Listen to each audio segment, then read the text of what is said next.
When you get to winning, for me, it's come down to maxing out. And what maxing out means is you do one more at least than you think you're capable of. So when you're done, whatever you're doing, whether it's at the gym or phone calls or meetings or in sports, one more shot, one more throw, one more swing of the golf club or the baseball bat, the separator is for the winners, they do one more. I'm addicted to one more. And so I want your mantra going forward to be one more. What does that look like if we're working out? That means when we're in the gym and we say, I'm gonna do 5 sets of 10, I'm crazy. Like I'm a psycho because I wanna win. I wanna be somebody. I wanna separate. I wanna compete. And the way I do that isn't with my giftedness, because I wasn't born with a bunch of gifts, and I think gifts are crap. Hey, it's Evan Carmichael, and this channel was created to help you overcome the #1 challenge that is holding you back, a lack of belief in yourself. You watch these videos because you know there's something more inside you too. You've got Michael Jordan level genius at something. So today, let's live your best belief life and get some incredible motivation from the one and only Ed Mylett. Enjoy. I think for the most part, gifted people struggle in life because things come easy to them. I like that things haven't come easy for me in my life. I like that I don't have natural talents in every area. And maybe you like that about you too. Maybe you've looked at yourself all your life and thought, man, I don't have that natural beauty or that natural talent or this gift for creativity or intellect or humor. I don't have any of those things. But what I got is I will outwork you. And so at the gym, one of the things I focus on, they say it's 5 sets of 10. When I'm at 10, I go one more, bam, 11. If I'm running on the treadmill and it's a 45-minute run, I never finish at 45. I always go one more minute, 46. If I'm at the office and I'm supposed to make 25 phone calls that day, when I'm at the end of the day, I always do one more. If I've got meetings, I always do one more. My mantra for 3 decades in business has been one more. Why? Because we get out of life what we think we deserve. And I'm the kind of guy that I know when you do 45 minutes on the treadmill and I do 46, I deserve to be fitter. I know that when I'm lifting weights and I watch you do 5 sets of 10 and every single time I do one more. When it's a set of 5, I do 6. When it's a set of 8, I do 9. When it's 45 on the treadmill, I do 46. When it's supposed to be 20 phone calls, I make 21. When it's supposed to be an 8-hour workday, I work 9. Whatever it is, I always do one more. And what that does is it makes me eventually think I'm doing things other people aren't willing to do, so I should get things other people aren't going to get. Most of you lose control of your life in the first 5 minutes after you wake up. I talk about it in my book, and you begin to respond all day long. The first thing is this: the hardest thing you will do, and the thing that will change your life almost with the greatest impact, is to not check your phone for the first 30 minutes you wake up in the morning. I'm telling you that might be the biggest game changer. It is the biggest game changer for me. It was so difficult so what I did is I moved it away from where I sleep. But I'm just going to say to you all, you think that's not a big deal, I got to check it. I'm telling you, if you could go 30 minutes, if you could start by going 10 minutes to begin your day, something where you do not check that sucker and react. And then what you say about the gratitude thing, that's profound for me, and it's a breakthrough for me when you said it. I'm always kind of like, what are the big things I'm grateful for? God, I'm grateful for my kids. You reduce it down to just something, what's the smallest thing you could be grateful for, right? I love that because there's always a small thing you could be grateful for. I'm grateful I clipped my toenails yesterday, whatever it is, right? There's something. So I just want to validate how powerful I think both those simple tools, the simplest things, make the biggest impacts in our lives. I want to remind you of something. You are one decision away from changing your life. And you have to accept that. You're one new meeting, one new relationship, one new contact, one new action, one new decision away from shifting your life from where it is right now to a totally different place. So what's the decision? You already know. I could go backstage now. There's something you've been hesitating on. There's a contact you need to make, isn't there? There's a job you need to quit. There's a relationship you need to engage in. Maybe there's a relationship you need to leave. I don't know what it is, but I know there's a decision that you need to make to take you to the next level, just like I know that's true for me. Because decisions shape our destiny when they're backed up by some massive ass action. Okay, but you can't take the action if you don't decide. Everyone say yes. People avoid being desperate. Think of the fact they come here tonight and they're down. They're not where they want to be financially. Their relationships aren't what they want. Maybe they're in a desperate place, and you might think that's a negative thing. But when you're in a desperate place, you take the best actions. Desperation is a great place to be. Those of you that are achieving, one of the reasons the achievement is slowed down is you've allowed yourself to feel less desperate. When you were broke and starting your business, or when you were brand new in your relationship and you were desperate to get her to love you or desperate to get him to love you, you took massive big action. How many of you are moms in the room? Raise your hand. You moms, if you woke up tomorrow morning and your baby wasn't in their bed, would you be desperate right away, yes or no? Big time desperation. You wouldn't be thinking about what you need to do. You'd be acting, wouldn't you? You'd immediately make the decision. You'd take massive action. You'd search the house. You'd go into the street. Would you worry if your makeup was on right? How you looked, what people thought about you? You wouldn't, would you? Have to have the perfect plan to go find your baby that's missing. You wouldn't need any of that because you were desperate. So when you remove desperation, all this bullshit creeps into your life where you think you have to have the perfect plan and look the perfect way and have the perfect thoughts and be all zen and perfect. What you need is to be desperate. What you need is to get after it. And I want you to get desperate to make that decision. Why? Because our obsessions become our possessions. What you obsess about most regularly, you will eventually possess in your life. The challenge for most people, sisters and brothers, is that we obsess on the things we're fearful of, what we don't have, what we're worried about. And then we end up possessing those things over and over again rather than programming ourselves to become obsessed with what we want, what our dreams are, what we believe we deserve. When we become obsessed about those things, long term, we end up possessing those things. Can I get an amen for that? Yes? Yeah, most of us don't replace the external parts of our lives because those things happen naturally without thought. The external results of our life, in order to replace ourselves with the next best version, requires intention, requires obsession, requires desperation. Everyone with me on that, say yes. So it's not unnatural to change. Your friends that think you're crazy to have started your business or come to a seminar or spend money you don't have, they're the crazy ones. It's unnatural to be the same person you are right now next year. For all of you in here, the 35-year-old you should be gone next year forever, and there should be a brand new, better 36-year-old.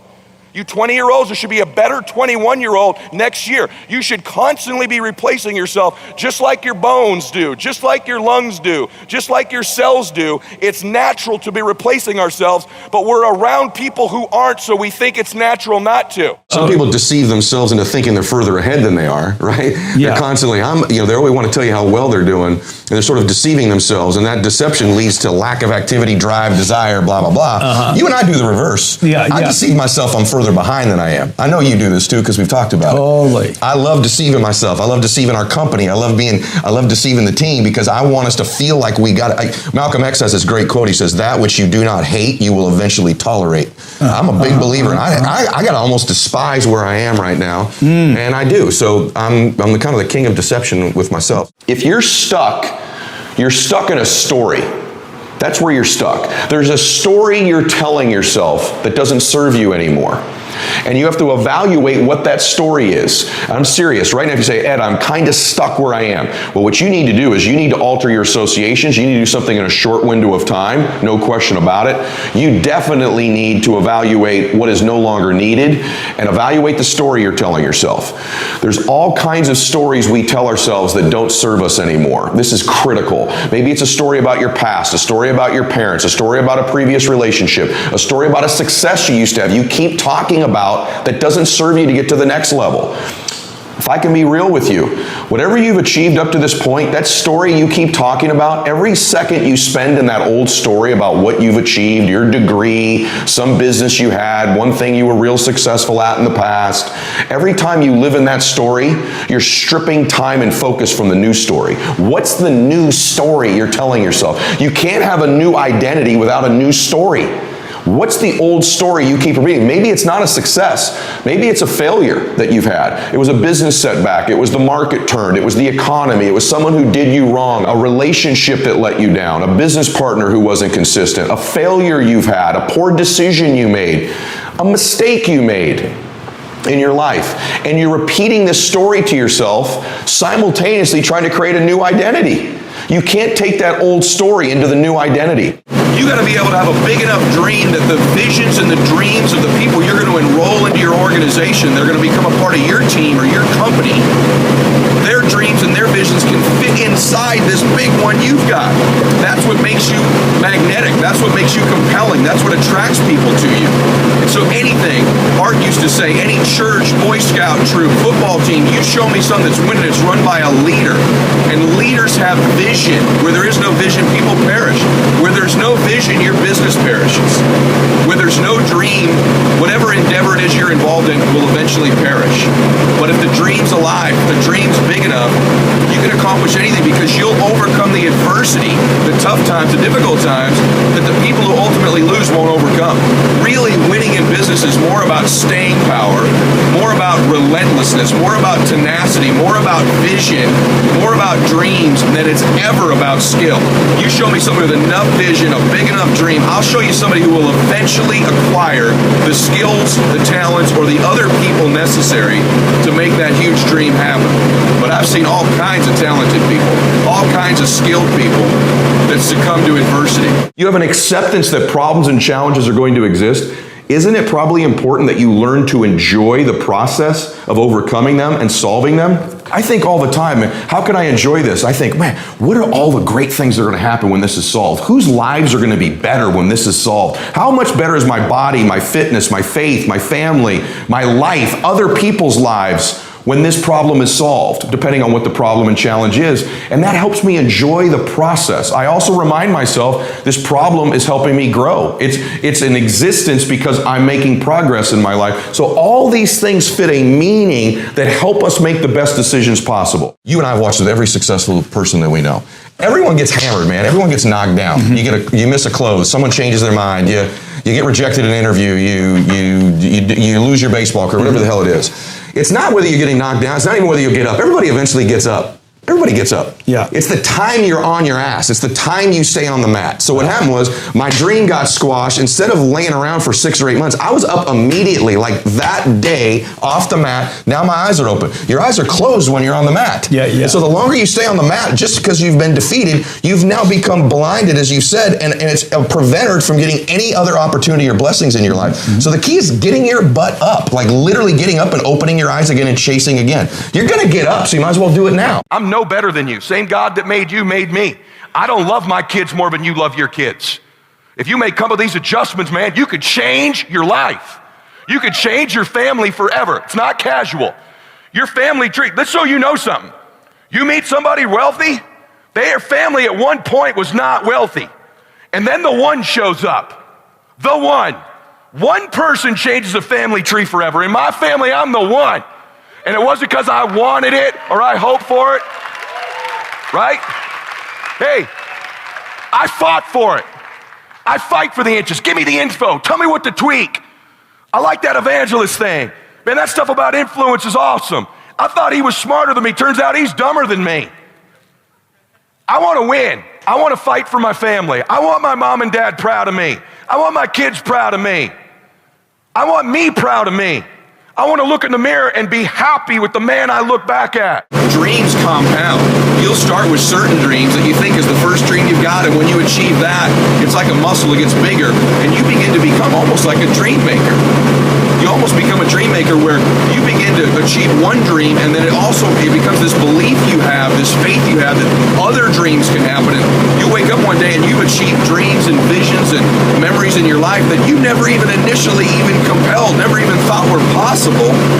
And now you never even conceived of them, and now you're doing things or living in such a way that you couldn't have even dreamed in the beginning. But the reason you got to the ultimate dream, the bigger than the dream is you could dream, is because in the beginning you created an end in mind. You had a vision, you had a dream that was big enough to magnetize people, and it was big enough to get you to stick through all the adversity, because there is adversity. There's difficult times in anything, but it's your ability to see past it to the end in mind, to the pot at the end of the rainbow after the storm, to see that gets you through the storm. That's the biggest thing people do. They're so obsessed with other people that it kills them. They think about, what are they thinking about me? What are they going to think about me? What are they saying? And then they measure themselves against other people too. And I've been around you. You're a powerhouse, but neither one of us are. I think you were talking about Einstein at the break. Neither one of us have a super crazy off the charts IQ. Yeah. Right? I sure know you don't. So I'm going to talk to you for enough. I know for sure you don't. You've done that a couple of times now. He keeps taking shots at me. It's obvious. They're watching. They know. They've seen you. No, but the fact of the matter is you didn't get where you are. No, but you didn't get where you are because of some gifted, gigantic intellect. I can't wait to meet your wife, though, man. No, but it's a fact. Both of us didn't get there because of some unbelievable natural giftedness we have that just produced success, right? So I don't measure myself against other people because they've got gifts that are different than mine. Number one problem in the world today is people say, I'm gonna delay my happiness until a future time. Once I get that relationship, then I'll let myself be happy. Once I have the house, then I'll be happy. Once I have the car, then I'll be happy. Once I have the promotion, I'll be happy. Once I have a certain amount of money, then I'll be happy. The problem is you have to bring you to all those places. And people think if I let myself enjoy my life right now, I might lose my edge. The athletes I coach think that all the time. Nothing could be further from the truth. In fact, if you don't enjoy the victories as you go, your brain doesn't produce any dopamine, and you actually lose the desire to continue to perform. There's a direct correlation between celebrating your wins and wanting to do more of them. I think you got to find a business you're going to start. And here's what I did. I played a game with myself, and that game was this. If I hit my certain goals in a given month, I think you should go touch your dreams. I think you should live in your dreams. I think that the more familiar you become with your dream or whatever it is you want, the more you can touch it, feel it, and be around it, the more likely you become comfortable in it, the more likely you'll acquire it. And so one of the big things that I did was I would set these goals up, whether it be an income goal or a production goal. This is when I was part-time as an entrepreneur. And I'd say, if we hit X, we're going to go away for one night.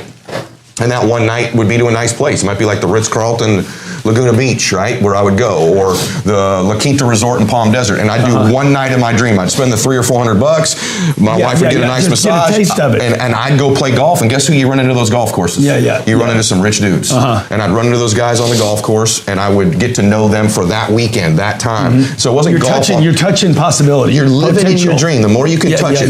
If your dream is to feed 1 million people, spend one day a month actually in those charities feeding people. The more you get comfortable in your dream. So you don't wait until you're set to do it. You get little. You never do. You know this. Every little thing you've acquired, even getting Eleni. You talked about how you chased her for 13 months. You got around her a little bit in the meantime, because the more comfortable she could get with hearing your voice messages are from you, the more likely she's going to get in your dream. Because you belong in your dream, but you have to touch it regularly before you get it. If you line it all back up, I walk into cottage 8, and it's before school, and there's 10 boys, all 8, 9, and 10 years old, running around getting ready for school. And right when I walked in, they looked at me, all of them, in the family room.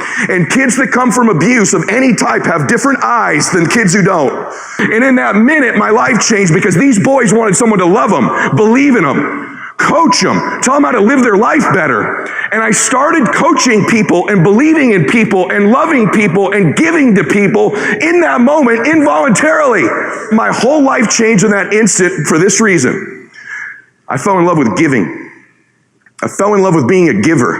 Everything you want to do to get to the next level, listen to me, I don't have a business talk today.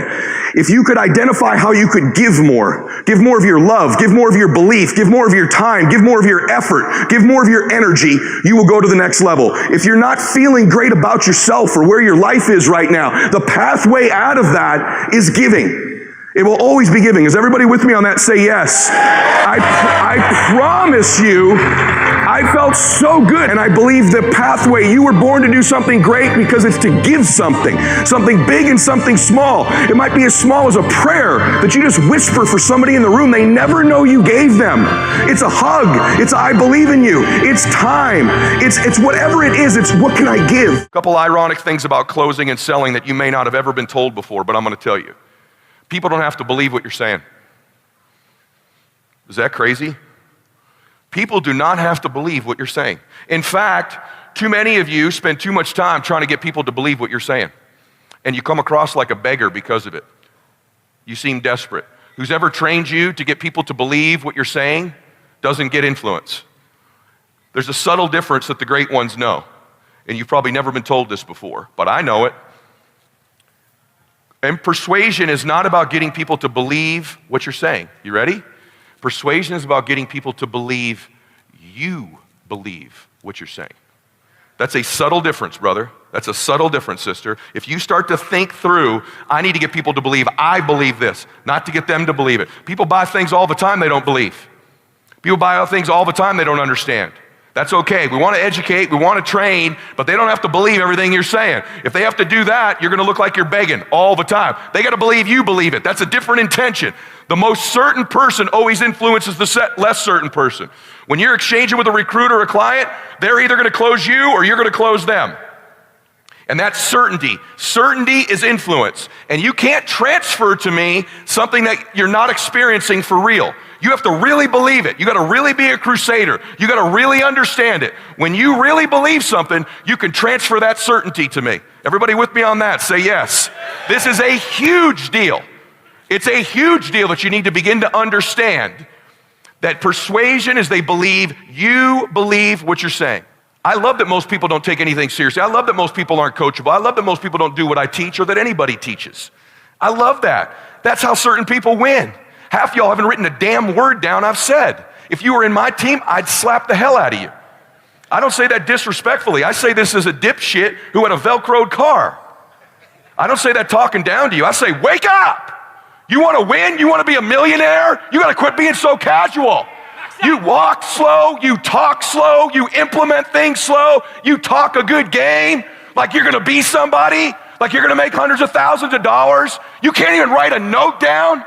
You're going to get your ass kicked in business, dude. Business is a sport. It's competitive. You got to get focused and get in a hurry. You around a dude like me, we will smash your organization. We come to play. We're for real. What are you? Cool? I've seen all kinds of cool guys my whole career. Cool guys go broke. Cool guys have little flashes in the pan. They have a good 2 or 3 years. Players who implement strategies that get focused and intense, they win decades. They win multiple championships. You win for 2 or 3 years. You know how many guys I've known that have made money for 2, 3, 4 years that are ass broke now? You got to win year after year after year to be a player in business. We often talk and hear speeches in WFG, myself included, TFA, about identity and belief and leadership building and how we think and being positive and hard work and all these intangible things. But at the end of the day, it's the tangible things, it's the real things that make businesses grow or die. In our business, it's the ability to get somebody to produce a result, or what I call closing.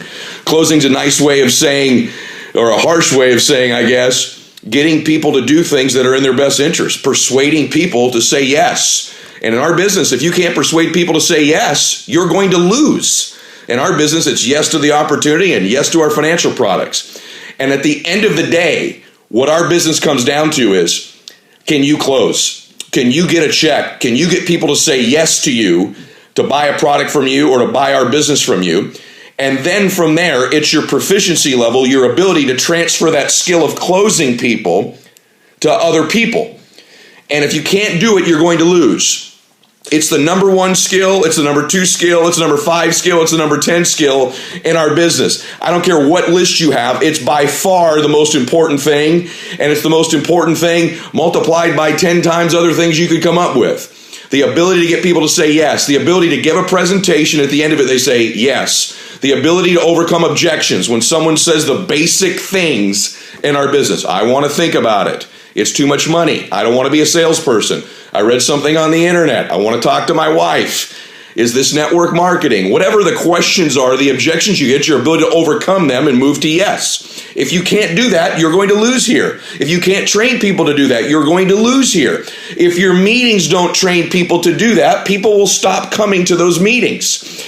We spend way too much time. My hallucination is you and your office spend way too much time on motivating, inspiring speeches instead of teaching. Instead of actually getting people to do our craft, to become professionals, get yourself to do it. You think about it, if you drew a line in the sand, you said, these are all the people in our organization's history that have gotten a check or have gotten to SMD. And then on the other side are all the people who didn't get to SMD or have never gotten a check. What do all the people who've gotten a check, or let's just say got to SMD, which is just a basic level in our company of proficiency, have gotten to that level, what do they all have in common? Well, not a lot. Some of them are smart, some of them aren't so smart. Some of them are Caucasian, some of them are Asian, black, Hispanic, you name it. Some of them are tall, some of them are short, some of them are men, some of them are women, some of them are immigrants, some were born in our country. They don't have a whole lot in common. Some are married, some are single, some are old, some are young. What do they have in common? They can all close. They can all get a yes, or at least at one time in their career, they developed the ability to give a presentation. At the end of it, somebody said yes. They knew the words. They knew how to say. They knew what to say when someone says, well, give me some time. Let me think about it. Or is this too much money? Or, I read this. Or is this network marketing? Or, the basic stuff, right? They're not mysteries. There's only about 8 or 10 things people say to us to object. There aren't 800. There's 8 or 10 basic ones. And when you can overcome those things and give a presentation, you win. We know they can do this because we wouldn't have sent them a check without their ability to do it. I'm positive they could do it at one point because we sent them a check. All these other people over here who didn't make it, didn't get a check, or didn't get to S&D, what all them have in common? Some are smart, some aren't so smart. Some are black, some are white, some are Asian, some are Hispanic.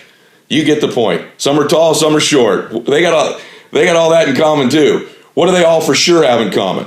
They can't close. They can't get a check. That's why we never sent them one. That's why they quit. That's why people quit on you. Be very clear.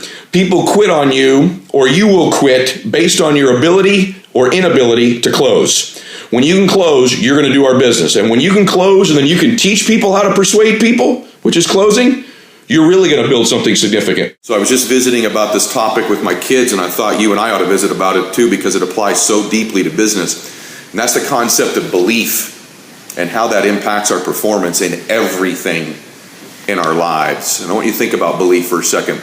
See, if you're a good person, and that's really where this applies, is to good people, but good people will only let themselves in almost any endeavor, any activity, good people only take from it that which they believe they deserve. Now, bad person, they'll always take more than they deserve because that's what people without character do. But good people, and I hope you consider yourself a good person, they'll only take from something that they think they deserve. Let me give you an example. Let's say there was a pizza here. We were going to serve, there's 12 people here, there's 12 slices of pizza. Well, you know how you'd react, and any good person. They'd either wait for everybody else to get their piece, or they only take one slice because they know that the other people there only would have one left for them. Bad person, they just take any time they want to, wouldn't they? So a good person will only take from any scenario that which they think they deserve. And that's a good thing. It's also a bad thing. Because ultimately what it comes down to in business is really this. When it comes to your business life, or becoming affluent, saving money, getting financially independent, you'll only take from your life and from your business that which you think you deserve. And so really, almost more important than strategy is an internal identity. It's an internal belief that says, I deserve this. I deserve to be happy. I deserve to have this dream come true. I deserve to be financially independent. I deserve to be in the top 10 in my business. I deserve to be number one. Or my team deserves to. My family deserves to. And once you believe you deserve something, then you've at least opened the door to walk into the room of success. But prior to believing you deserve it, you can do all the work, all the calls, all the mechanics that the other people do. But if you don't believe you deserve it, you're never going to even walk into the room and sit at the table to have a chance to get your piece. The chair at the table, the space at the table is only reserved for those who believe they deserve to be sitting there. I'm going to tell you right now, either you're going to control your time or your time's going to control you. Either you are going to dictate the terms of your life or you're going to be someone who reacts and responds throughout their life.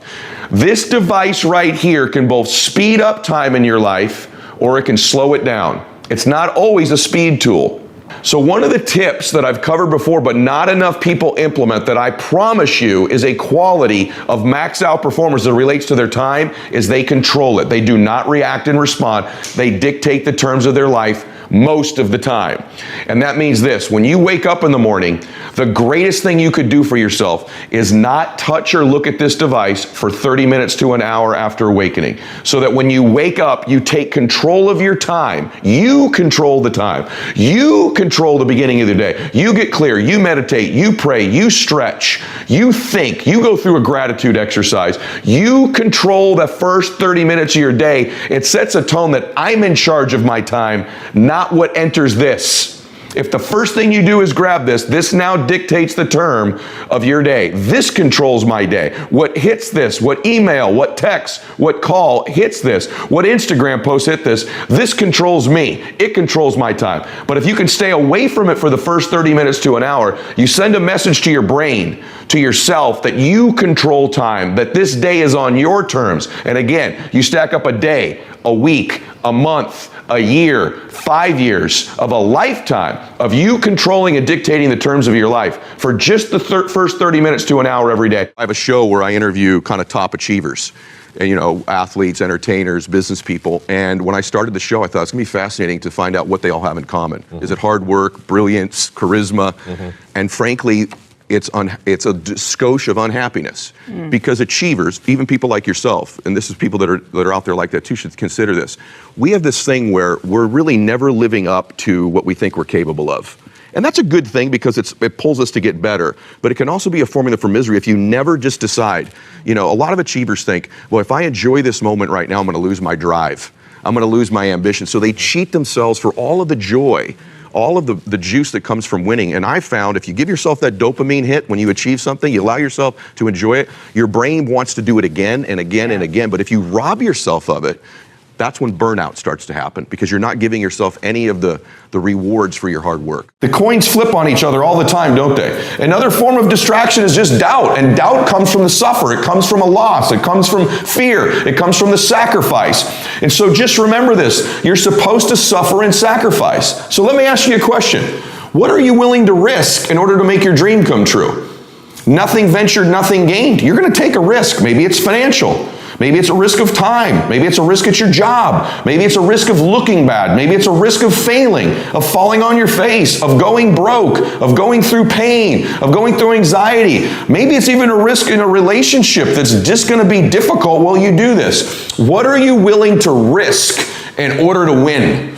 And you have to accept that because remember what I'm going to tell you. The price you will pay for not making your dream come true is far greater than the one that you will pay to make it come true. Want me to say it again? The price you will pay, the suffering you will go through to make your dream come true is incredibly small, infinitely smaller than the price you will pay if you never do. You'll pay that one the rest of your life. And so ask yourself what you're willing to risk. What's the price you're willing to pay? I've never said this on a show before, but a thought occurred to me when you were talking because you remind me of other people who have said this. You deeply love your children, and I think everybody listening to this does. You know what? If you just erased everything today, you guys, every show you've listened to, the most successful people I know, and by the way, you're the first person that made me have the thought, just because I feel how much you love these two children of yours, they harness love more. They harness the emotion of love. They almost leverage love to go do something great, because if love is the most powerful emotion in the world, right, if that's what it is, you have to harness that and leverage it to go do something extraordinary, because that's the overriding thing in this man's mind and heart all the time.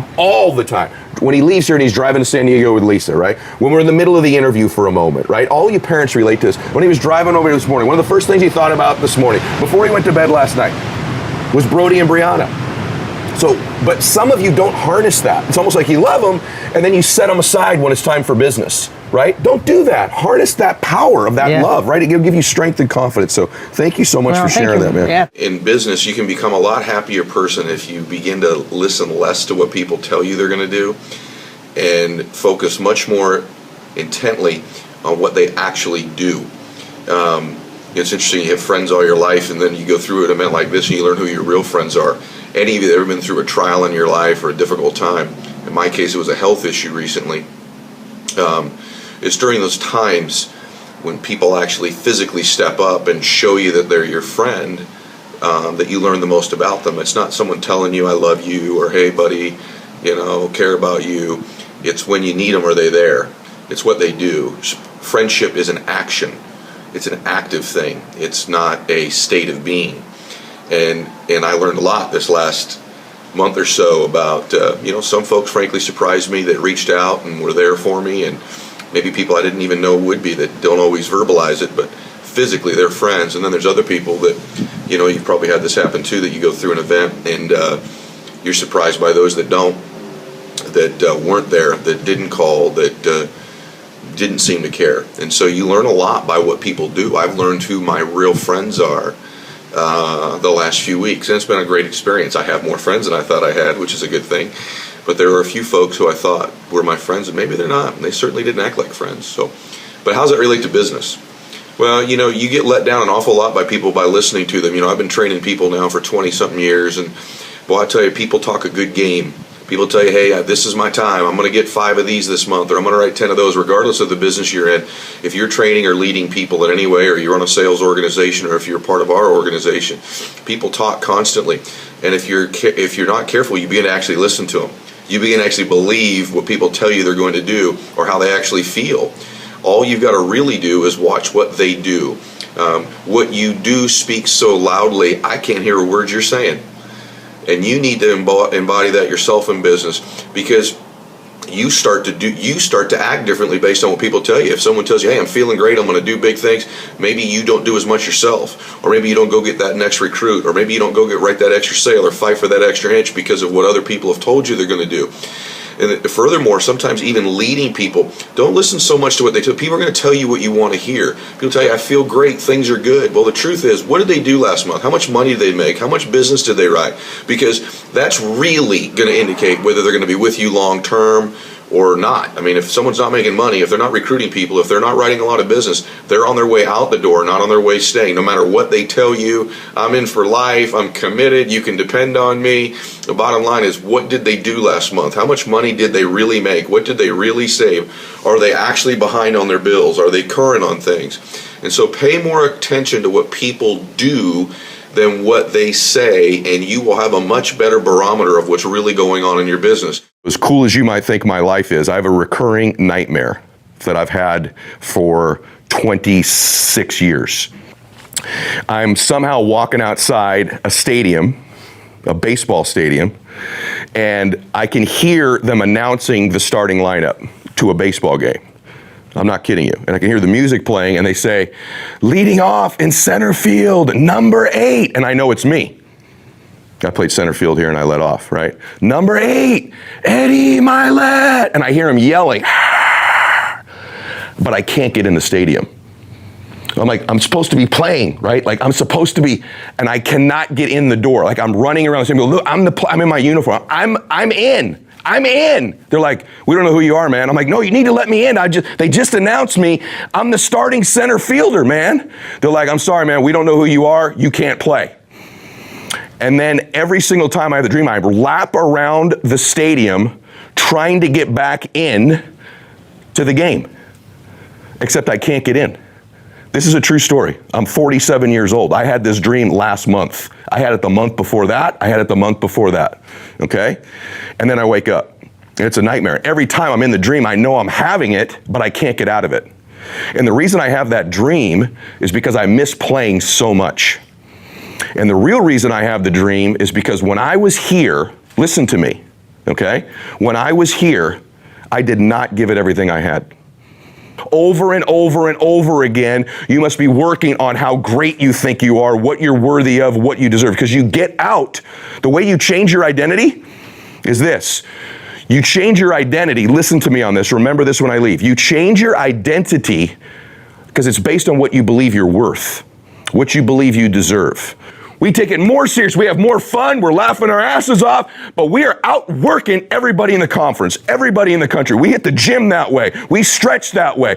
You become a team nobody wants to play. Now, if you did that, you know what starts to happen to this team?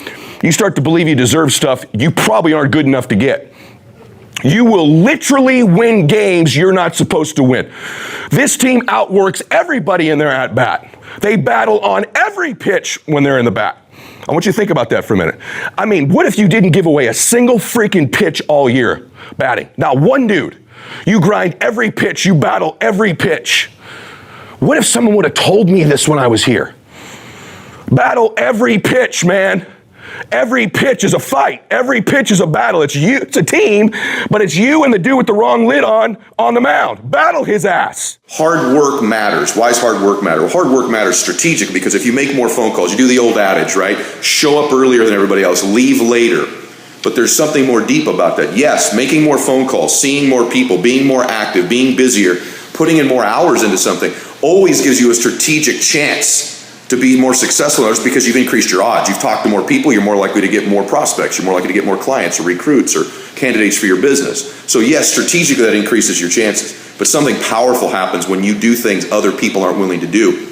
You begin to believe you deserve to have things other people won't have.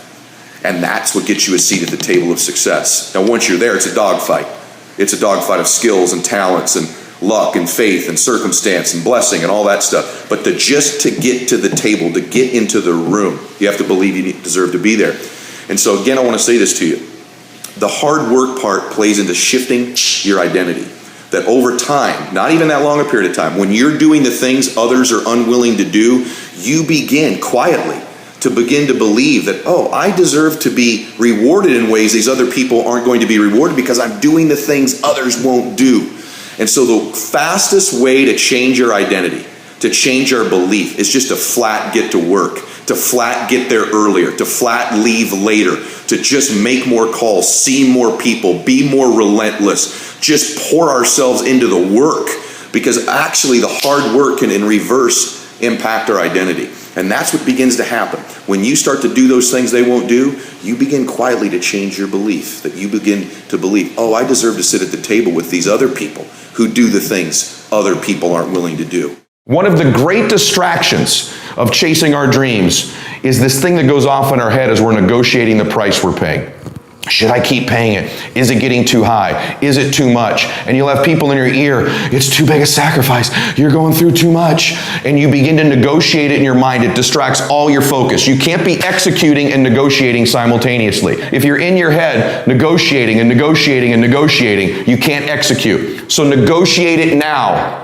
Negotiate it with me now. What are you willing to pay? For me, when I'm after something big, as long as it's legal, ethical, and moral, I'll sacrifice everything else. But I will not sacrifice anything legal, anything unethical, or anything immoral. But beyond that, I'm going to get it. And I know that negotiation comes up front. I accept the suffering. I accept the sacrifice. I know the sacrifice is far smaller than the one I'll pay if I don't do it. And I eliminate distractions and I go freaking get what I want in my life, just like you can. And this needs to be your recipe as well. If you're one of these people who's still negotiating whether it's worth it, maybe you've got someone in your head making you question it, that is a poverty and scarcity mentality. Let me prove it to you. When I didn't have money, and I spent most of my life with none, just like you, what do we do when we go into a store? We don't go get what we want. We go get what we think we can afford. And so I spent the majority of my life flipping price tags over. I didn't buy the shirt I wanted. I bought the one that I could afford. I bought things based on price, not worth. And so I'm sure you do. I didn't buy the car I wanted. I bought the car I could afford. So when I was broke and I had scarcity, what do you do when you're in that position? You negotiate price. You flip price tags. What's it cost? What's it cost? What's it cost? What's it cost? Not what do you want? When I was poor, everywhere I went, flip the price tag. What's it cost? What's it cost? What's it cost? What's it cost? I was constantly negotiating the price for everything in my life. You do that when you come from a place of scarcity, of being poor. Successful people and wealthy people have a subtle distinction. They don't look at price. They look at worth. Is this worth it? If you're constantly looking at the price tag, you'll eventually relent. You'll eventually give in. Stop negotiating the price. It's a freeing experience to totally commit. When you totally commit to a relationship, to a business, to your fitness, to your faith, it's a freeing, powerful, it's almost like removing kryptonite from your life when you totally commit. Can you do that? The people around you always say, it's costing too much. It's costing too much. And you're going, maybe it's costing too much. You gotta start going, no, it's worth it. It's not the price, it's the worth. It's a subtle distinction in your life. That same scarcity mentality we do in going after our dreams. We want to acquire our dream. You can't be in price tag mode. What's it cost? What's it cost? What's it cost? You never get what you want. Decide in advance what it's going to cost, and then decide, here's the subtle distinction. Successful people don't negotiate the cost of something. They negotiate whether it's worth it. That's subtle. It's very subtle. If you're a person who's always thinking about what it's costing you in the sacrifice towards your dream, you're always going to be negotiating it. But if you can decide in advance that the cost is worth it, the negotiation stops and you go execute.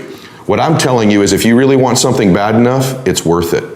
It's worth it. So start to feed yourself the worth question over and over and over again, not the cost question. Cost is a distraction. Worth is a focus mechanism. This is so worth it. It's so worth it. It's so worth it. Focuses you. Cost distracts you. I found with the people, I just want you all to know, what are some of the little secrets that successful people have that they might not even be aware of? The people I've really connected with when I've done the show, they have massive reasons. Their reasons are emotional to them. They're not just like big, like I want a beach house and a big ocean. Yep. Usually the biggest reasons are other people. The thing that will just never leave your spirit or your heart is who you want to be to show up in your life for other people. Ask yourself this question, honestly, in whatever business you're in. Have you done everything physically and mentally possible to get yourself to that table, if you've done everything you're capable of doing, if you've been relentless and ferocious and invested so much time, effort, and energy that inside you, you know you deserve to win. Or if you held something in reserve, if you've not really given it your best, if you kind of hoped you'd get a little bit lucky, or maybe you've stuck your toe in it, or maybe you've given most of your heart to it, but not completely all your heart and all your effort and all your labor and all your energy because you want to have an excuse if it doesn't work.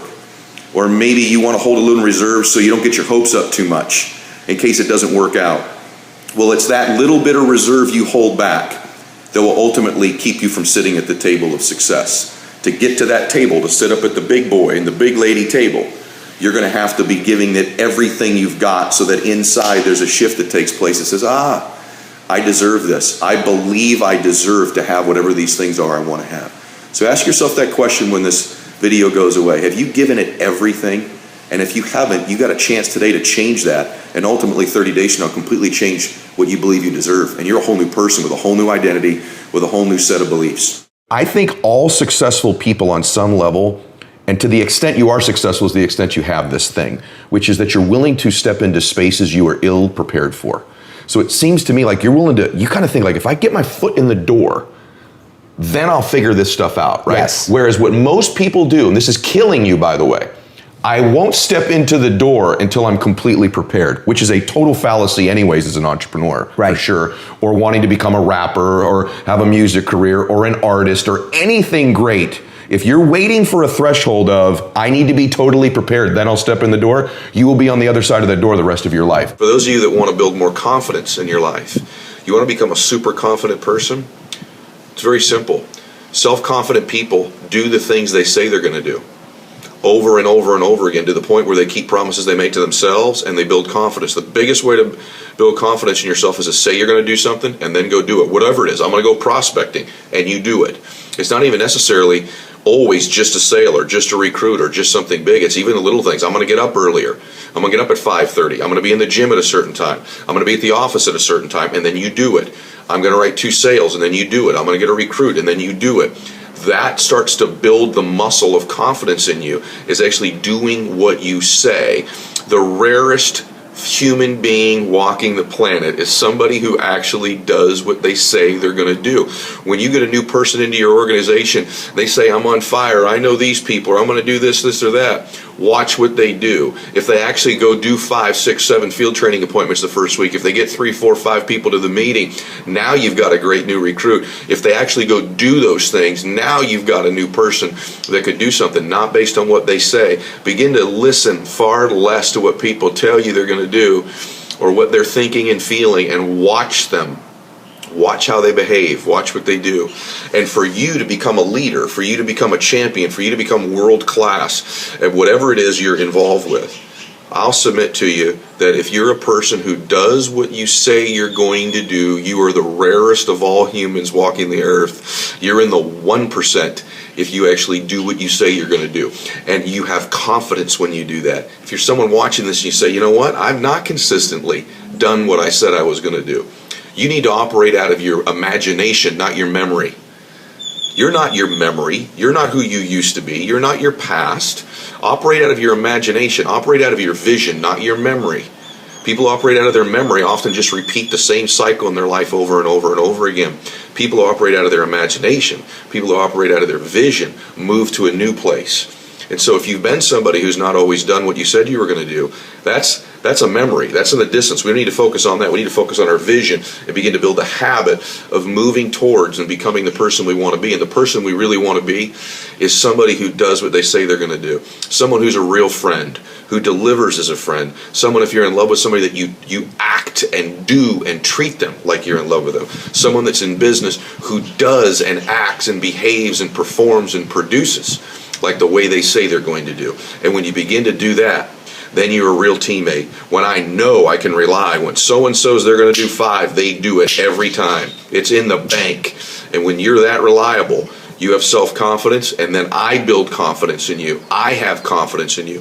If you are a part of my business or my team, you earn my confidence. You earn my trust. You earn my respect, and you earn it by doing what you say you're going to do. You earn my friendship that way. You earn your stripes in business that way, and you earn your confidence that way. There's also this misconception from people that you are certain things, meaning some people have this misconception that I am what I possess. In other words, I am my possessions. And so they link their self-confidence to their possessions. And so they're constantly trying to acquire more and more possessions, thinking that's where they get their self-confidence from. That's how they're defined as a person. I am my possessions. Couldn't be further from the truth. It's a hollow way to try to gain self-confidence by possessing things. Nothing wrong with going for material possessions. I have all kinds of them. But I don't link my confidence to those possessions, nor am I deluded into thinking if I could just possess more things, then I'll feel better about myself. So this is a mistake. There's a flawed thought. Number one flawed thought, I am my possessions. Second flawed thought, I am my accomplishments. In other words, my self-confidence is only linked to what I accomplish. So because I haven't accomplished certain things, I don't have that certain title, that certain award, that certain recognition, I don't believe in myself. I'm riddled with self-doubt. I'm defined by my accomplishments. The difficult thing about that is now all your life you're going to have to accomplish more and more and more in order to feel self-confident and eliminate self-doubt. You are not your accomplishments. You are not your possessions. You are you. You are perfect. You are beautiful. You were born to do something great with your life. If you're a person of faith like me, you believe God made you in His image and likeness and wants you to do something great with your life, not that you are your possessions, not that you are your accomplishments. And this is the social media insidious influence it has in our lives. People think, I don't feel good about myself. I've got this self-doubt. The gateway to me feeling more self-confidence is if I could possess more things or if I could accomplish more things. Yes, having nice things will make you feel better about yourself. Yes, accomplishing things certainly is a reinforcement for self-confidence, but it's not the pathway to getting it. The pathway to getting it is doing something great with your life where you keep the promises you make to yourself and acknowledge this self-doubt, this self-thought, this negative talk isn't even mine. It was given to me when it was impossible for me to defend myself as a child. And maybe it even happened in adolescence, and probably some of those incidences have happened for you as an adult. And these ones as an adult are like that thing I said earlier. Oh, it's another time I reinforced the table. I'm not good enough. I'm not smart enough. I'm not prepared enough. I'm not the right race. I'm not the right gender. I don't come from the right kind of family. I don't have the right education. And we find these references as adults to reinforce these self-doubting beliefs we were given by somebody else as a child. Flawed belief is that you are your possessions. You are your accomplishments. Third flawed belief, I am what other people say I am. Wrong. You are not what other people say you are, good or bad. I see too many people that if someone says something negative about them, they believe that's who they are. This is the flawed third belief. I am my possessions, I am my accomplishments, and you know what? Or I am what other people say I am. Let me be clear with you. You are not what other people tell you you are. It wasn't true when you were 18 months old, 5 years old, or 55 years old. You are not what other people say you are. So stop letting that dictate your self-confidence or fill you with self-doubt.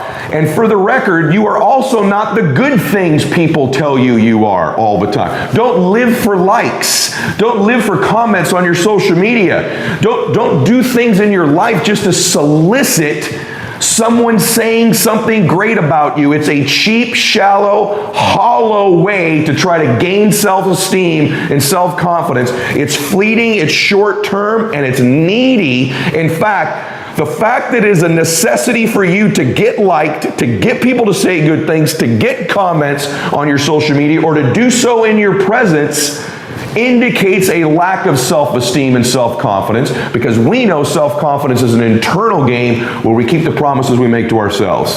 The fourth type of flawed thinking is I am what I look like.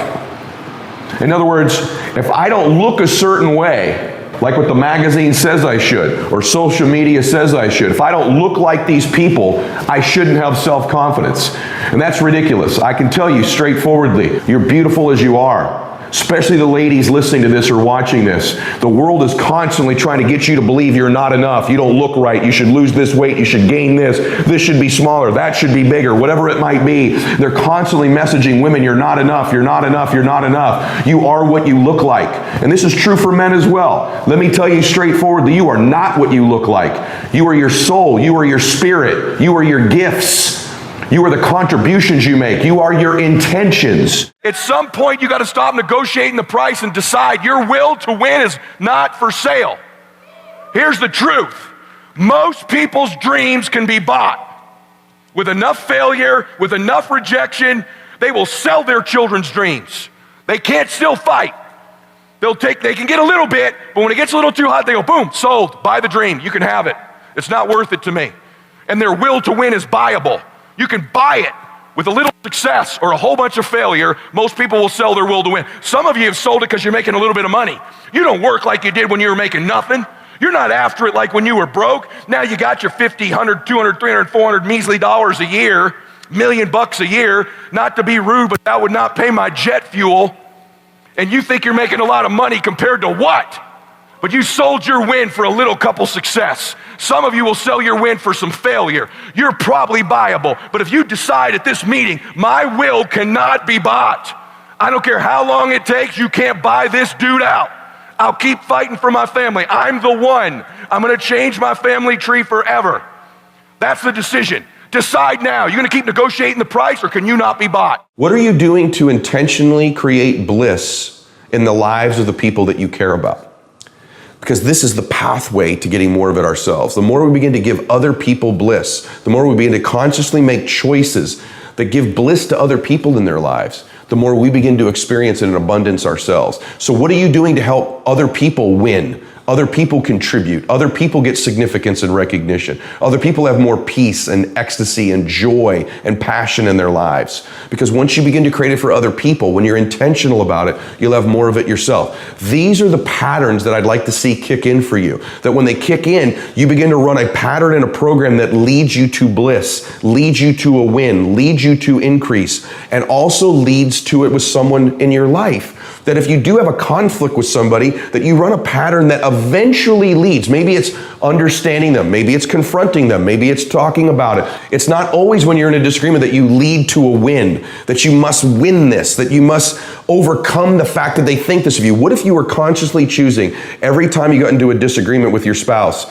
this will eventually lead to more bliss? At least that was your outcome. Now the steps you take, it's probably gonna be ugly in the beginning. You're probably gonna have to some understanding. You may not even agree on everything. But if your intention is that it leads to bliss, rather than you winning, rather than you controlling them, rather than you making it go away, rather than you running a pattern, if when you're beginning to succeed in business, if your outcome is more bliss, more winning, you'll run a pattern that does more of that. You know, what you allow is what's going to continue in your life. I put out a post about this several weeks ago. It's hard to accept this, but what's happening in our lives, we're allowing it to happen.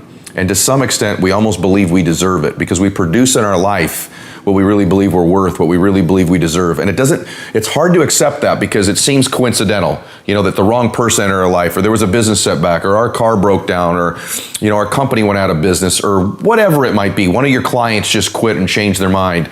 And it seems coincidental, but you really truly are getting out of your life what you believe you're worth, what you believe you deserve, and you're allowing it to happen. And I'm going to challenge you today to stop that. Stop allowing it.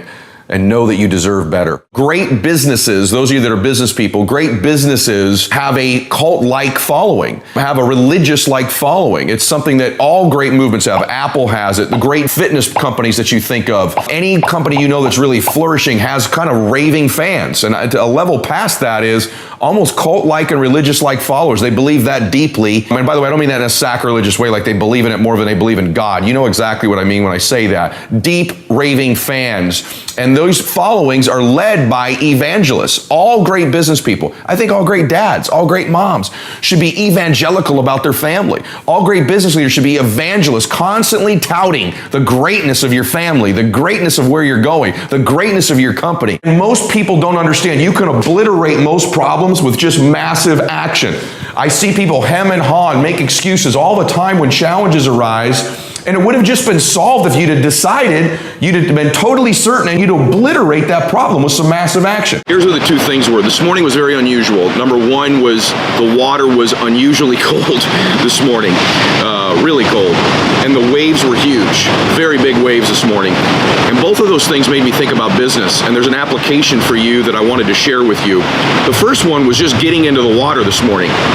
It was freezing. And when I had to get in there, I had to make a decision. How do I get in? Do I kind of take my time where I go my feet in first, kind of get adapted, and then come out, get adapted, go back in up to my waist, get a little warmer, then come back in up to my neck? You get the deal. But all that would do is extend the pain. All that does, it's logical, it makes sense. Don't go until you're ready, take your time. But really all that does, what does that really do? That extends the pain.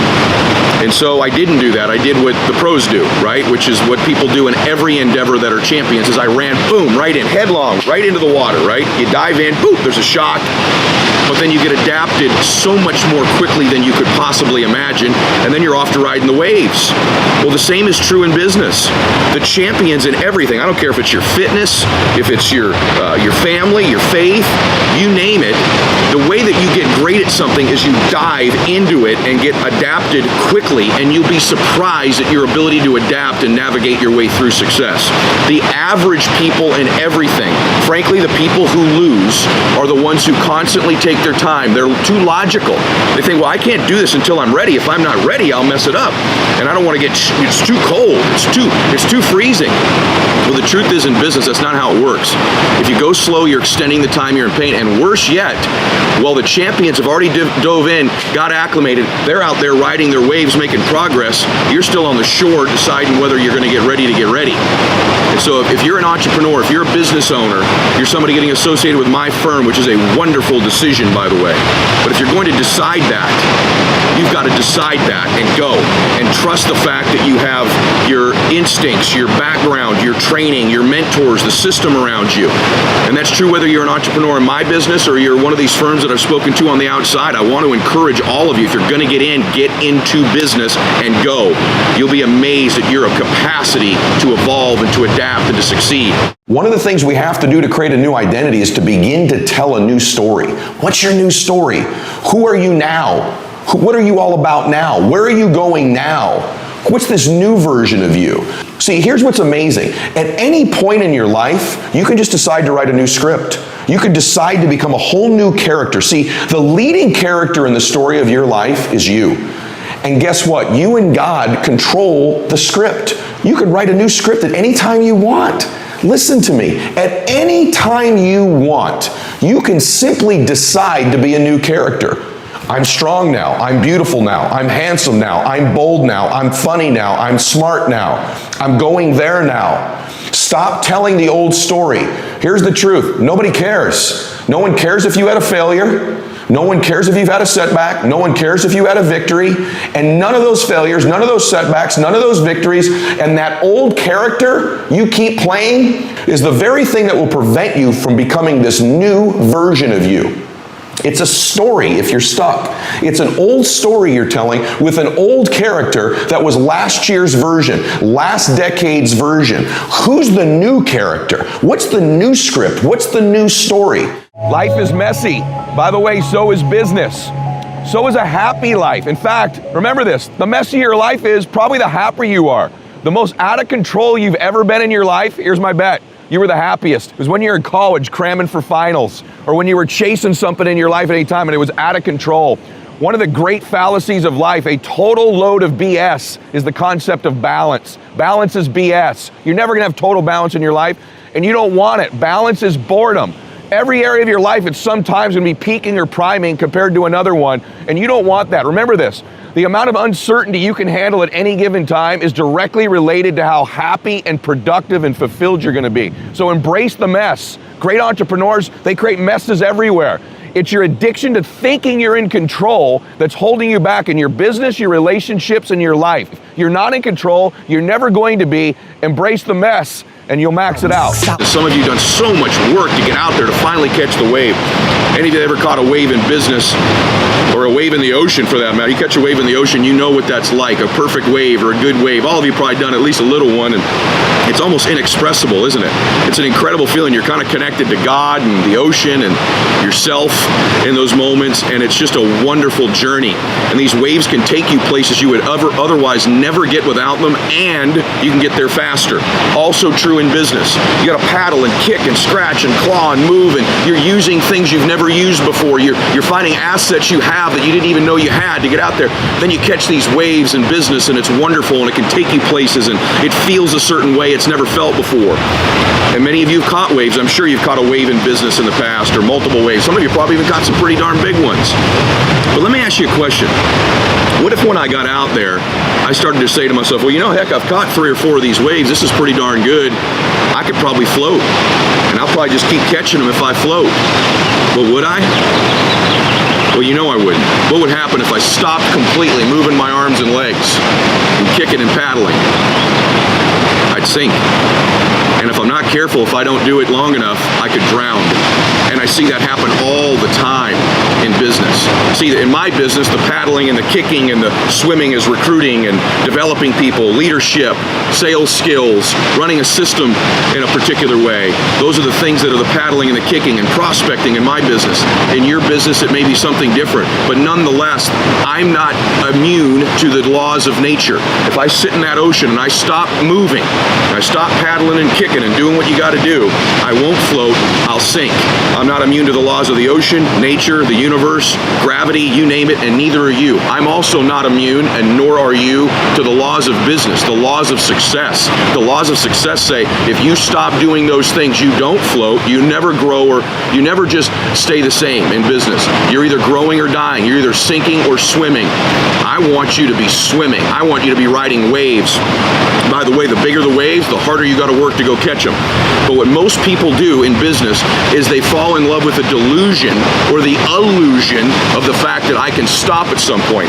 I've seen people stop quickly in my business. A couple weeks into the business, they get an award for bringing the most people to the meeting. Oh, I can stop kicking and paddling now. I can stop calling people and seeing people, and I see them sink.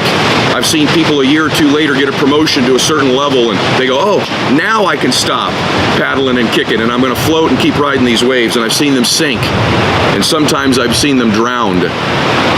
And that's a sad thing to see someone drown and go out of business just simply because they fell in love with the illusion and the lie that they can float and stop moving.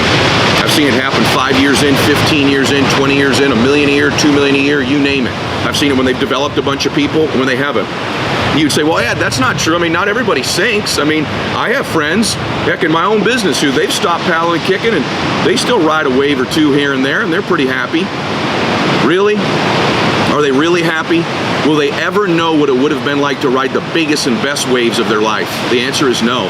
If you stop paddling and kicking, you'll never know where you could have gone. More importantly, you'll never know who you could have become.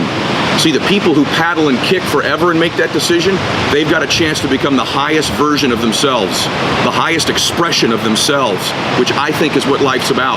See, the champions in fitness, in faith, in the water, in every area of life, make a decision early that they are about the paddling and kicking because that's the ticket to the biggest, the next, and the biggest waves of life. Life isn't about catching a few and stopping. Life's about the next wave. Ask any surfer. They're chasing the next big wave. They're chasing the great one. And once they catch that, they want to chase another one because it's about being out there. It's about being in the game. It's about riding the big waves. It's about finding the highest version and expression of you. And I want to challenge you to do that in your business. I want to challenge you, see, the great ones decide. See, the average, they look for reasons. They look for reasons to stop paddling, kicking. Oh, now I can. Oh, now I can. See, the champions don't want those reasons. The champions want to keep paddling and kicking to ride the big one, the great wave of their life. And I think you'd agree with me that life can only get better if you'll keep paddling and kicking. Please don't stop. Please don't fall in love with that lie.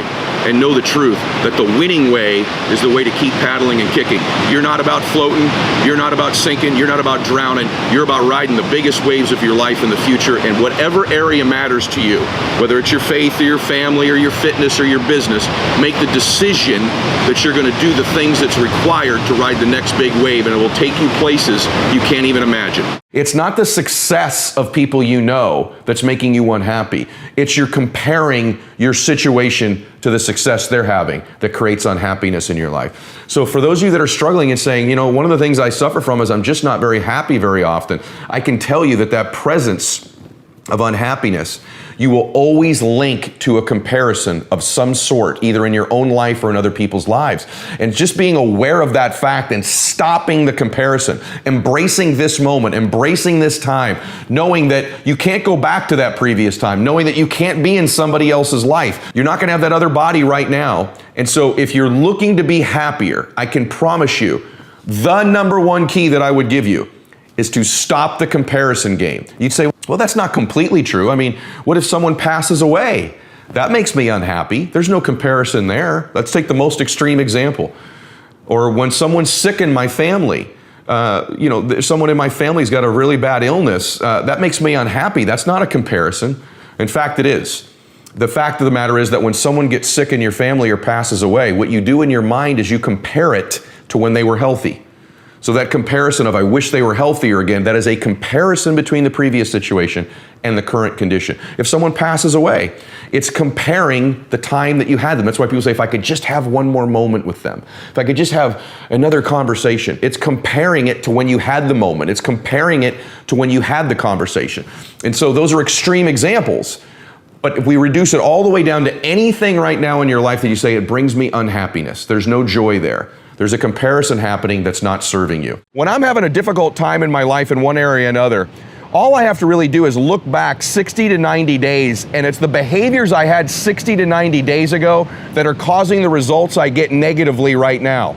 And so, like, for example, when I'm not really, progressing in my career or in my financial situation, if I look back 60 to 90 days prior, I stopped reading the books, listening to the audios, doing the things that grow my identity, and I pay the price 60 to 90 days later. In my body, when my body isn't looking like I want it to, if I look back 60 to 90, 120 days, that's when my diet got weaker.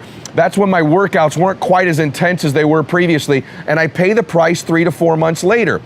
This is true in every area of our life. Our lives are almost like reading a newspaper today, but we're reading the headlines from 90 days ago. And so that's what confuses people. They see the external results of their life, but if you read the newspaper from 90 to 120 days ago, that's where the news was made, not today. And so in every area of your life, you got it going right now. You got to fuel the fire. If you've got your business going, your finances going, your relationship going, your faith going where you want it to, you have to continue to do the activities that got you here in the first place, because 90 days from now, you're going to read today's news. That's how it works. If you meet people that you think are egomaniacs, that are constantly bragging about themselves, these are the most insecure people that you know. They're the most fearful people that you know. They're the most scared, and they're usually the least happy. And so, but I'm going to say something to you today. I want you to consider as I go through ego today. I know you think, wow, I'm so down on myself. How could I have an ego? It's actually the people that are down on themselves that actually have their ego materialize and show up more often than they think. And it's their ego that may actually be holding them back. You think, wow, how could someone with low self-esteem have a big ego? Oh, trust me, they do. And so egos are not part of people with high self-esteem. The people in my life that are the most self-confident typically don't have big egos. If you have to wait around for other people to tell you, hey, your ego's out of control, it's too late usually. So we've got to be able to see our ego when it rears its head, be aware of it, and it loses its power over us. We can go back to being our real selves. You can't love yourself if you're not being yourself. You can't love yourself if you're not being yourself. But remember this, when ego shows up, we're not ourselves. We're not connected to God. In other words, if you can let go of your ego, you can let God in. When you can let go of your ego, you can let your real confidence in. When you let go of your ego, you can go really become who you were born to be. And so oftentimes, this is so important you may be losing right now because of your ego. Because of your ego, because you're not feeling good about yourself. Beliefs are so important to guard, because once you have a belief, your brain goes to work, and I've said this in another audio video, where your brain has to go to work to prove your beliefs to be true. Your brain literally goes to work on finding the evidence to prove you right. And so that identity, you're constantly reinforcing it. Let me give you an example of what I mean. If you believe a certain worth about yourself, a certain identity, that impacts the type of action you're willing to take. So if there's a goal you've got set, it doesn't matter what it is, pick a goal. To the extent that you believe it's consistent with your identity is to the extent that you will make an effort towards it. It's a self-fulfilling prophecy, however, because what happens is if your identity is here and the goal is there, you will only make an effort congruent with what you believe you're worth. And so that limited effort you make produces the result not consistent, and it reinforces the belief. It's like a self-fulfilling prophecy. So you set a goal that is inconsistent with an identity you're working on. You will only make an effort consistent with the identity, which will get you to here, doesn't produce the result, and it reinforces this belief you have about yourself. So it's important as you set new goals, as you set new visions, that you also upgrade your identity simultaneously. You're in process of upgrading it because that identity impacts the effort you make, right? Impacts the will you put towards it, and that will is reinforced by the lack of result, and so it becomes this self-fulfilling prophecy. So your mind has this belief it wants to prove to be true, and it starts to find references. So if you believe you're 75 degrees, it's going to start finding legs to put under that table to make it immobile so it can't move to prove you right. And so our identity equals our effort, and the challenge is that effort produces the result. And so this identity has everything to do with the effort you make, which produces the result, which will reinforce the identity or the lack thereof. So it's critical that you upgrade identity with your new visions and goals. I don't really believe in this mentor stuff. I don't know that I buy into that. Like I don't think I influence you by you necessarily asking me questions and I answer them. Don't you find that too? Like almost sometimes people that want you to mentor them, they're almost interviewing you. And I think that's almost like a school teacher. So if you look at your kids, the people that influence them, their teachers influence them to a degree. That's like a mentor, right? Because they shape them and mold them, and there's influence there. But who do you really worry about? You worry about who their friends are. Because their friends, you show me their friends, I'll pretty much tell you who's influencing them. So I think what I do a decent job of is when I do get to know these folks, I don't treat them like they're some God figure, or they're any different than me or any better than me. I treat them like a friend. And I want to make them my friend. You're talking about people that maybe have achieved something in a space above you. They're constantly, Donovan was on your program earlier, he'll tell you, people constantly, when you're in that environment, treat you as if you're different than them or better than them. There's a million people like that. They're not any better than you. They haven't have a blessing and a skill or a set of facts and knowledge that's ahead of you. So make them your friend. That's how, like you and I, we're becoming friends. The way you're going to influence me, I'm going to have influence over you. We're going to have an interview today. We're going to learn some things, but really is our friendship, just associating, just being around each other. So I think probably the biggest thing is I've made them my real friend. I want you to remember something. Comparison is the pathway to unhappiness. I'm telling you that in every area of your life where you find unhappiness, you will find comparison. In fact, the antithesis to that is also true.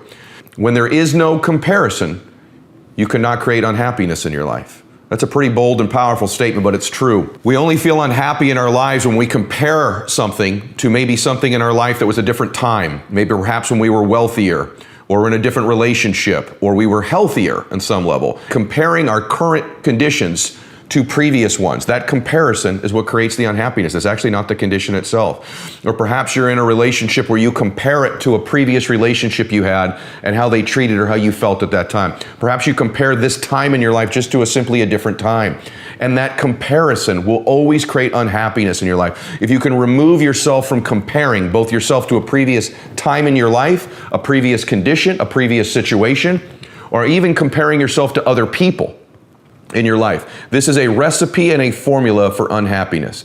Every single time in your life where you're experiencing unhappiness, you are doing a comparison to something. It's the contradiction between your current situation, current relationship, current body, current finances, current anything, and something exterior. Either a previous time in your life, a previous person in your life, or you comparing yours to someone else's. It is an insidious disease that so many people in society suffer from today, particularly because of the advent of social media. We watch someone's video of what they're doing on a Friday night, and it's not what they're doing that makes us unhappy. It's comparing what they're doing to what we're doing. Ask yourself truthfully, your big goals and dreams, are you really clear on what they are? Because if you don't have that, we can't even get started. But assuming you've listened to all of my previous content before, you know how mandatory it is to be clear and specific for what you want, right? But then the next layer is this. Can you get laser obsessively focused almost to its exclusivity, almost, but for an extended period of time? Can you honestly say you've done that for an extended period? I'm talking about a year, 2 years, 3 years, 4 years, 5 years, even a decade towards something you want so badly, you want it like oxygen. It's like you want it like you want to eat. You want it like you want to live, right? Well, are you extendedly laser focused on it, or do you get distracted easily? This is the Global Express. Really, Global Express is, I guess it's the largest or one of the two largest corporate jets that you can really, viable corporate jets that are available. And so it's owned by Oracle. We're going to get on here. I hope the inside's great, because if it is, I'm buying this thing.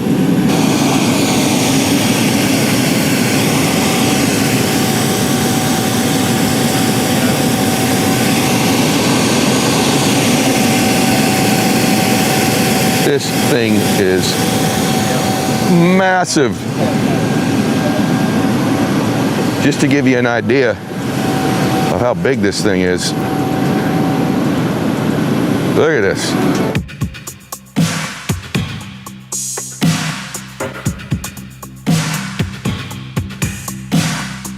Unbelievable. The interior is meticulous. It's got all the upgrades you would want, millions and millions of dollars in upgrades. In fact, it's probably got more in upgrades than the plane is actually worth. And so I'm gonna pull the trigger on this. We're gonna hopefully make a deal right now. If you're wondering whether I think 2021 is gonna be a better year, I do, because I'm making a bet that I'm gonna be using this thing. So anyway, very, very excited about it. And it's my dream jet, so. Because you made it this far in a video, I want to celebrate you. Most people start and don't finish. Most people never actually follow through. Most people say they want something, but they don't ever do the work to actually get it. But you are different. You are special. Believe Nation, you made it here all the way to the end, and I love you. So as a special celebration, if you put a hashtag believe down in the comments below on this video, I will showcase you and celebrate you somewhere on the screen in a future video, because you are awesome. For some incredible motivation from Gary Vee, check the video right there next to me. I think you'll love it. Continue to believe. I'll see you there. It is far more fun to die on your sword than to die on someone else's. Dying on your sword is better than dying on someone else's. So many of you are doing things, making decisions, and navigating your lives based on somebody else's thesis.